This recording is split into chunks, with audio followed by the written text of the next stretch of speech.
I think that it's important that we recognize that there are structures and systems already existing in communities. So particularly, there are also stakeholders who have always been involved in social protection in the various communities. And so these are people that actually help in community identification of, the most vulnerable, persons. And as you may have heard from most of the conversation, for instance, the LEAP structure actually uses that system of community identification, to identify the most vulnerable groups.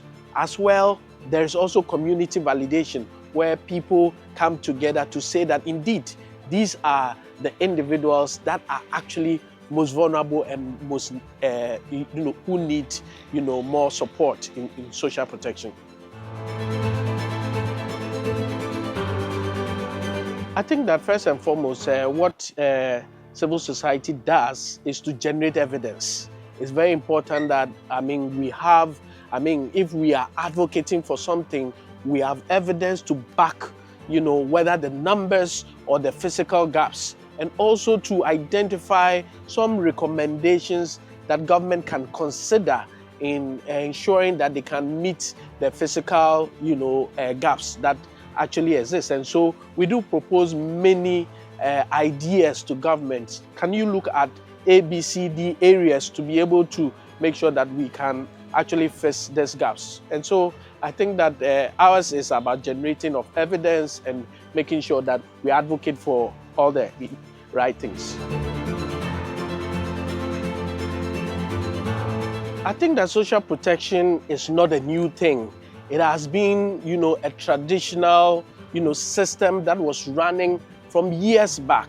And so, you have grandfathers, supporting, grandchildren. You have uncles supporting, nephews, nieces. So these are not new things. And I think that generally, you have the private sector believing in social protection. If we can generate the evidence, we can make sure that there are testimonials that is speaking to, what social protection is doing right. And I think that if we generate all these evidences and then promote it as part of public-private partnerships, I think that people are going to buy into it. And so I'm looking at PPP as, one of the things that is going to generate, a fund for social protection. But generally, if you bring, many stakeholders on board and we discuss, I think that it will go beyond public-private partnership. There will be a lot more innovations,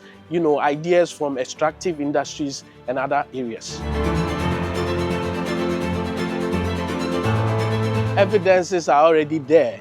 And so we can run with some of the evidences that have been generated at the regional level, at country level. And so importantly, UNECA, can have, a lot of engagements with the African Union, with sub-regional,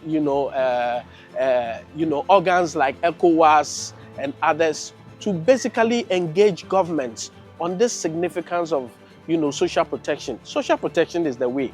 If we want to reduce poverty across Africa, we need to build very strong social protection systems. And so I think that if we are able to work together with governments at all these levels, we are able to, bring some of these issues up, and government will take it up.